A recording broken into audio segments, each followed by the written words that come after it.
Bismillahirrahmanirrahim. Assalamualaikum warahmatullahi wabarakatuh. Alhamdulillah kita memasuki bab 5, yaitu masuk dan berkembangnya agama Islam di Nusantara. Di bab 4 kita sudah mempelajari bahwa salah satu faktor keruntuhan Hindu-Buddha di Indonesia itu karena munculnya kekuatan baru. Dan kekuatan baru yang dimaksud di sini adalah Islam. Jadi memang di abad ke-7 Islam itu adalah sebuah dia punya negara gitu ya. Jadi bukan hanya sekedar agama, tapi juga memang berbentuk negara, yaitu Kekhilafahan Islam.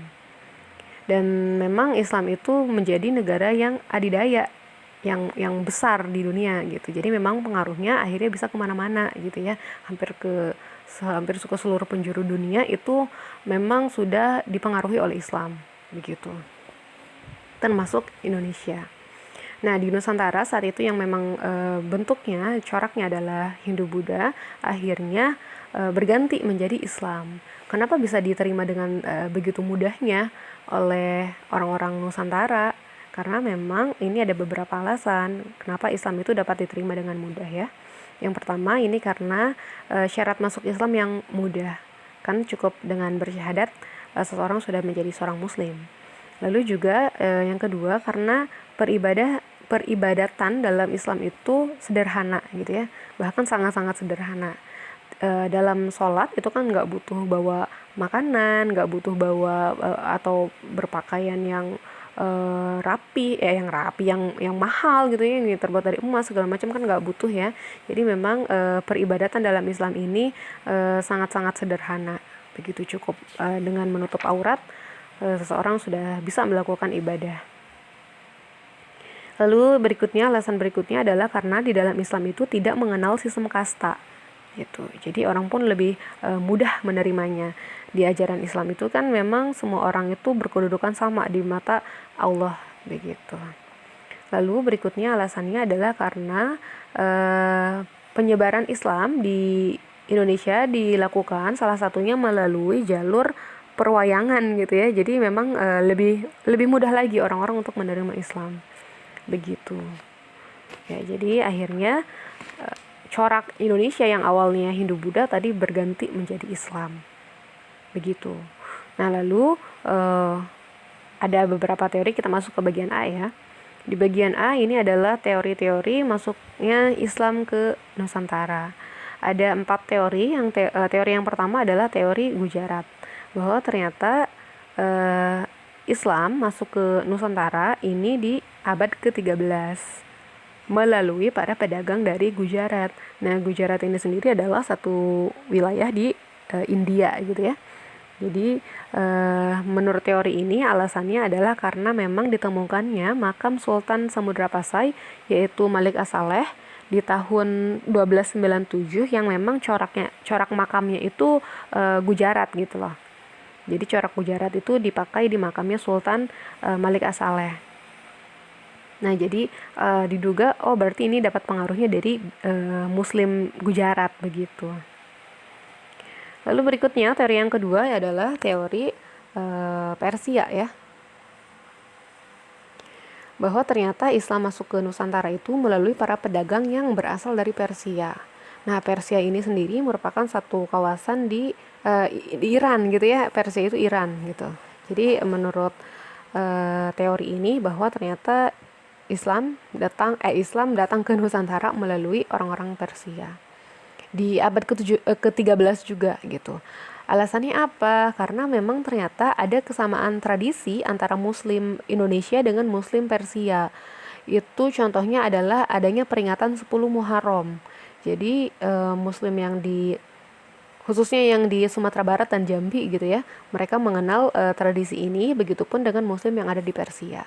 Jadi diduga ini pengaruhnya karena para pedagang Persia saat itu begitu. Lalu yang berikutnya, teori yang ketiga, yaitu teori Cina, bahwa ternyata Islam datang ke Indonesia melalui para Muslim Cina gitu. Nah, di sini teori ini berpendapat bahwa migrasi masyarakat Muslim Cina itu dari Kanton ke Nusantara khususnya terjadi di wilayah Palembang di abad ke-9 begitu. Jadi ini lebih cepat lagi ya, lebih awal lagi datangnya di abad ke-9. Muslim Cina itu datang ke Indonesia dan juga menyebarkan Islam. Begitu. Buktinya apa? Buktinya karena memang ini ditemukan bahwa Raden Patah atau rajanya kerajaan Demak ini merupakan keturunan Cina. Gitu. Jadi penulisan gelar Raja Demak pun itu menggunakan istilah-istilah dari Cina gitu. Jadi memang akhirnya dianggap bahwa yang lebih dulu tuh ternyata Cina gitu ya di abad ke-9. Nah, teori yang berikutnya adalah teori Mekah. Dalam teori Mekah ini dijelaskan bahwa ternyata yang membawa Islam ke Nusantara itu adalah orang Arab itu sendiri gitu lah. Karena kan Islam kemunculan awalnya ada di Arab ya. Jadi memang di teori Mekah ini ya Islam datangnya langsung dari orang-orang Mekah begitu. Dan ini menurut teori Mekah ini di abad ke-7 gitu. Jadi ini yang lebih awal lagi. Yang paling awal adalah di abad ke-7. Buktinya apa? Buktinya karena memang ditemukan perkampungan Arab di Barus, yaitu di wilayah Sumatera Utara, yang dikenal dengan nama kampungnya adalah Bandar Khalifah. Begitu.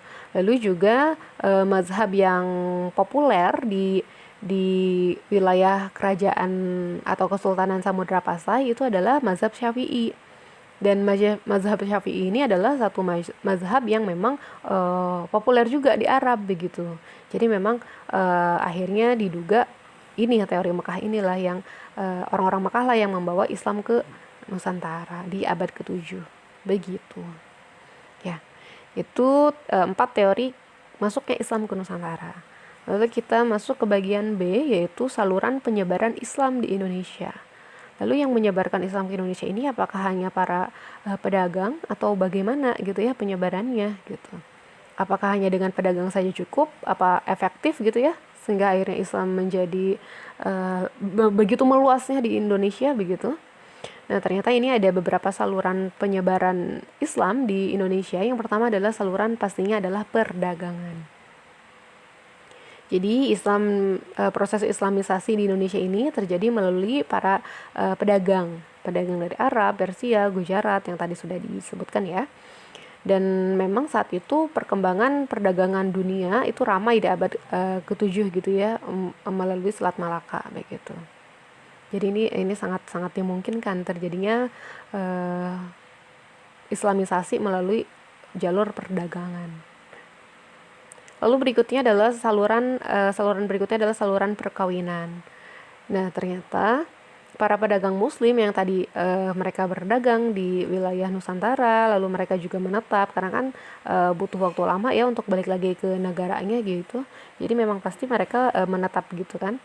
Nah, selama menetap itu akhirnya mereka menikah. Jadi saluran kedua ini perkawinan, mereka menikah dengan putri raja atau putri bangsawan atau dengan orang-orang yang memang berkedudukan penting di sana gitu ya. Jadi akhirnya melalui jalur perkawinan ini sebelum menikah kan pasangannya harus Muslim juga gitu ya. Jadi anak-anaknya pun nanti akhirnya berikutnya Muslim begitu. Jadi ini melalui saluran perkawinan. Lalu berikutnya adalah saluran pendidikan. Bahwa ternyata Islam ini juga menyebar di Nusantara ini melalui para tokoh ulama, mubaligh yang memang datang ke Indonesia untuk mengajarkan Islam begitu. Ya. Ini saluran pendidikan ya. Contohnya ini seperti ada pondok pesantren begitu yang memang dibuka untuk umum gitu ya.